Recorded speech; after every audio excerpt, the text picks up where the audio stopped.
Dalam rangka memperingati Hari Hewan Gelandangan Sedunia atau World Stray Animals Day, massa yang tergabung dalam perkumpulan Palembang Peduli Hewan menggelar aksi moral di Bundaran Air Mancur Palembang.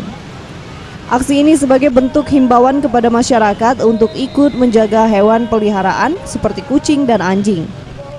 Koordinator lapangan perkumpulan Palembang Peduli Hewan, Devi Selviana mengatakan agar masyarakat menjaga dan merawat hewan, baik yang dipelihara maupun hewan liar, serta menghentikan segala bentuk penganiayaan seperti menganiaya hewan dengan jerat hingga mengkonsumsi anjing.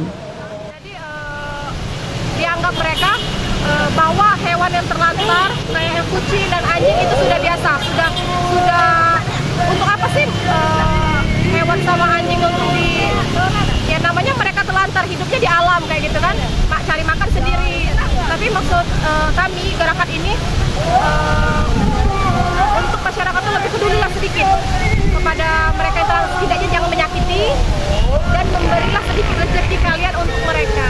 Sementara ini kita lebih ke edukasi, lebih street feeding. Street feeding itu selangkah kita juga ketemu mereka yang terlantar berbagi.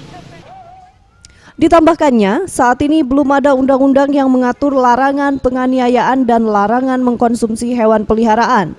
Oleh karena itu, pihaknya mendesak pemerintah untuk segera membuat aturan yang melarang perbuatan tersebut agar keberlangsungan hidup hewan seperti kucing dan anjing dapat terjaga. Saat ini pihaknya sudah menampung lebih kurang 200 hewan yang terbuang. Semua hewan yang ditampung juga diberikan vaksinasi dan makanan. Tim Liputan Sriwijaya TV.